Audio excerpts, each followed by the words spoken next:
Hello and welcome to my channel, where we talk about anything that has to do with videos and music videos and production. And today I would like to talk about Wonder Woman 84.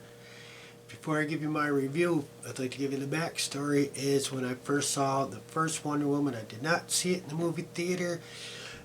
Sometimes there's so many new actors out there, they're the good ones and the bad ones in the past that you just love, can't wait to see the next movie that they're in. And then there's a new actress that you don't know about. So I'm in the store, I see Wonder Woman, okay, didn't know who this was. It's like, well, I like, that type of genre, Batman and all that. So it's like, let's give it a shot and see what is in store. I fell completely in love with Gal Gadot. I thought the first Wonder Woman movie was fantastic. It was awesome. The story in the beginning, how she became Wonder Woman. I loved it. I just completely fell for her accent, her charm. It was fantastic. Since then, Justice League, Batman, it's like, wow, this is... the stories are pretty heavy and the monsters are really big in these movies. I mean, they're huge. Like the new King Kong, bigger. Just, everything that's bigger, huger, the enemies, the pounding, the fights, is all just more and more and more. So, Wonder Woman 84 comes out, and I've been waiting for this movie for a long time. And then, COVID put it way back, and, Christmas time season comes out, and it's in theaters. Yeah. Go to run to the BTX to see it with the full impact of the 30,000 watts of a BTX theater. Slightly disappointing. It wasn't 3D IMAX. Okay, I love 3D in the theaters. It blows you away. So it's not 3D. Okay, I came out of the movie very, what do you call these movies? Heartwarming movies. It was a great, uplifting movie. I mean, I felt good from when I watched it right to the very end. I knew it was 1984, and I had known from when they started, they said they were going to try to do it kind of like the TV show. Don't know where I heard that from, but I do remember going into that frame of mind where this is going to be a television show style movie, which I just loved. What I loved about the fact that what I'm trying to say is every movie they try to make a bigger and badder monster, and you get to the point where, okay, I started with Lost in Space, and the monster, the alien that Dr. Smith was scared of was a vacuum cleaner with a couple antennas out of it. I mean, you gotta laugh. You watch So after I watched the first Wonder Woman, I went back and bought the series. The worst alien in there, the aliens from outer space that fly in, are dressed in, instead of a bodysuit with a stocking over their heads. It's the same color. That's the alien. So this is where the mindset is of Wonder Woman 84. They're going back in time, making it look more silly than more, quote, badass. They did not go in there trying to make the biggest monsters. So when I saw it a second time, before I saw it the second time, I did buy the box set and went back to the original Linda Carter, because I don't know if anybody's seen the movie. I don't want to give any spoiler alerts if you have not. But there's a reason why I bought the series. And the first thing, they had the invisible plane, and she's flying in the invisible plane. I thought, you gotta laugh. It's hilarious. The graphics, how they got her in this little plastic thing flying, I'm like chuckling like crazy. This is great. So it's all done in the past on this Wonder Woman. I mean, I don't know what year it was, but the effects are not today's effects, right? So now they come out with Wonder Woman, the original movie. It was fantastic. The monster, the enemies, the big boss battle at the end was pretty big, pretty huge. So this movie starts right out in a mall situation where somebody drops a gun and the entire mall is screaming. It's like, if somebody dropped a gun in a mall, probably nobody's even going to notice it. And if somebody does yell gun, the entire mall's not screaming. Well, I've never been in a mall with a gun, so I don't know. But I mean, just the way the beginning of the movie was shot, it's like, wow, these guys they're going back to the old style, tongue-in-cheek humor where it's just hilarious. It's not supposed to meant to be the big bad guy coming in to rob the place with a gun and be serious. It's supposed to be a complete joke and go, oh my God, this is like totally hilarious, you know. And she flies in with the lasso and she gets the bad guys. But the beginning of the movie, to me, is where they're talking about, I'm not as young as probably some people, I'm getting up there in the age, so I used to hate it when older people would talk about their youth. Here I am, the older guy talking about the youth. And the movie starts out where Gail is being Wonder Woman. Remember when you were young and the whole world was ahead of you and all life's lessons are in front of you to learn. You have not learned these lessons yet. And she says to only know what we know now and be able to go back in time and change them. But it's everybody's dream, and I used to hate that, hearing that from the older people when I was younger. It's like, you had your chance, you blew it. Well, I had my chance, I blew it. I should have listened to the older, wiser people. That's why they're older, that's why they're wiser. They know what they were talking about. That's how Wonder Woman starts out. Remember your past. And then it goes into 1984. And I remember 1984. I graduated in 78. So 1984 was ahead of my graduation. The whole world is still in front of you. You got no idea what's out there after high school. High school is all that mattered. Everything in high school is centered around high school. Your thoughts, who you hung out with. And then high school ends. Some people went to college, some people didn't, but the whole world is ahead of you, no matter which path you take. And in 1984, the cars were different. There were no, computers were just starting to hit the market, but you still had to have money to put into a telephone on the street. Imagine that, having to put a dime in a telephone to call somebody. If we wanted to see somebody, we would have to go to a phone or actually go to their house, knock on the door and communicate with them. So I can relate with that with Wonder Woman. To get off the point, when it gets, the only thing that I didn't like is the little kid scene. So I actually timed it. And there's probably about 2 to 3 minutes worth of scene that's just like, oh my God, there's this kid, you know, just... If they took him out of the picture, the kid scenes entirely, I don't think it would have hurt the video. Maybe it would make other people actually even, maybe would have made the reviews better. I don't know what killed the movie in the reviews. But, okay, I could tolerate 3 minutes of a 2-hour movie. Just forget that scene.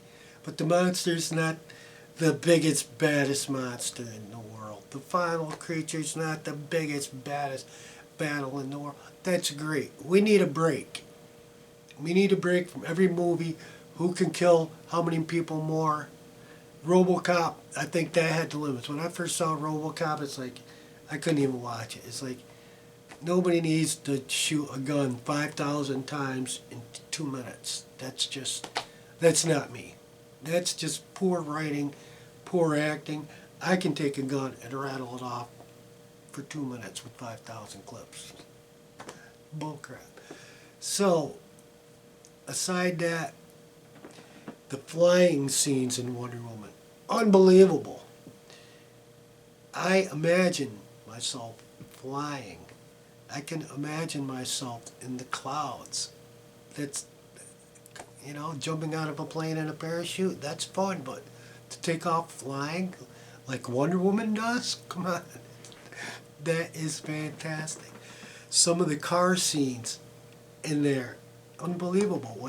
I'm not even going to get into it because I wouldn't want to ruin it for you. But some of the scenes, we're on the road and she just takes off and does her thing with tearing up the enemies. The scenes are incredible. Incredible. They, you know, anybody thinks they can do better, go do it better. This is a hot looking chick doing unbelievable stunts. I don't. Well, she probably doesn't do all the stunts, but it looks pretty close like she's doing a lot of them. And they go back to the classic where they save a couple kids. And I look on the series, and that's what Wonder Woman did. She saved people, boom, for no reason. Out of the blue, couple kids stranded, she grabs them.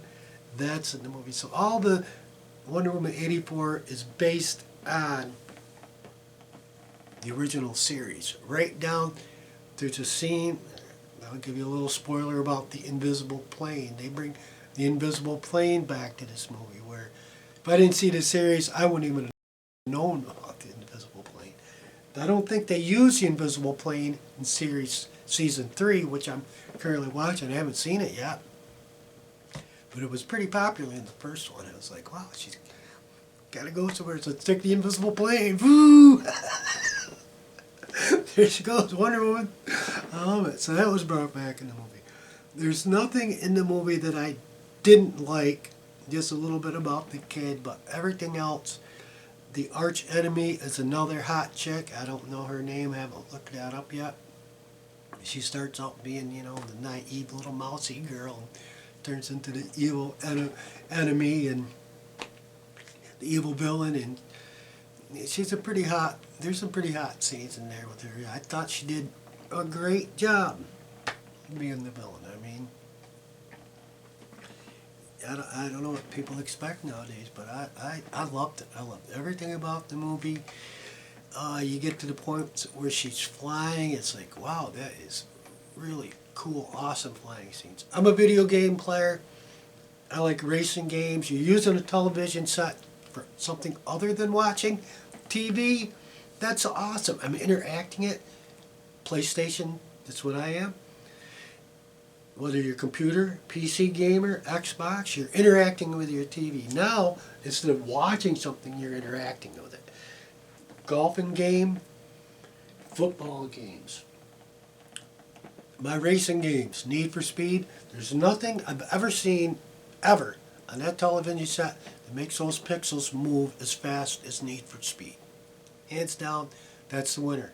Your eyeballs will be sitting there with water running down your face. That's how fast that screen moves.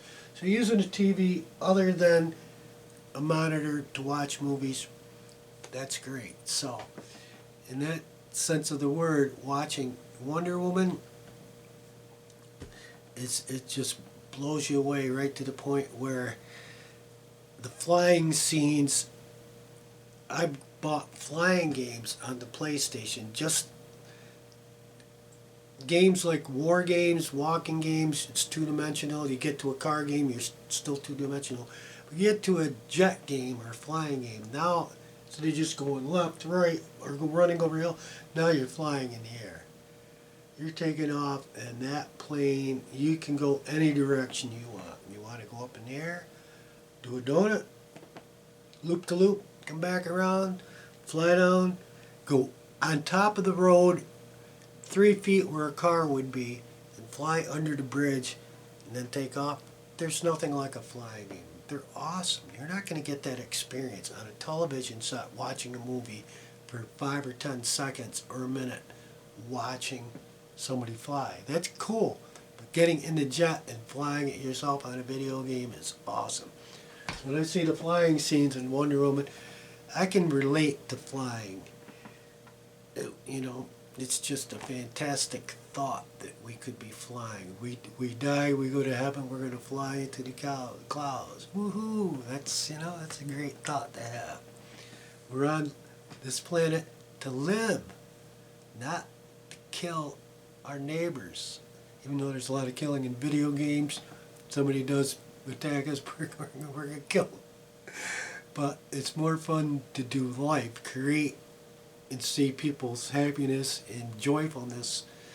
It's just an experience. And then you get to the end of Wonder Woman, and I'll tell you what, I must be getting old because I had a lump in my throat, and it happened first time, the second time, and the third time I saw the movie, it gets even worse. It's like, oh my God, this is just a fantastic, awesome movie.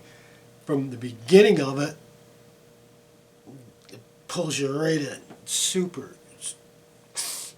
You're right there. I mean, I was like, okay, I'm ready. This is awesome. I did not expect the beginning to go back in time like the first movie did, and I was like, oh, this is, yeah, it scene fits. It's like, this is awesome. So my review of Wonder Woman would be 9.8, taking the 2 points off for that 3 minutes with that damn kid. I'm not director, I'm not the writer, so I sometimes if you got a bad part, that just makes the other parts of the movie that much better for the good parts. But I loved Wonder Woman 84. I went and saw it on tonight is the last night, so I saw it last night, and then I think be waiting for the Blu-ray box set to come out, the special 10 edition, probably hopefully get that and be able to rock it at home. Thanks for watching.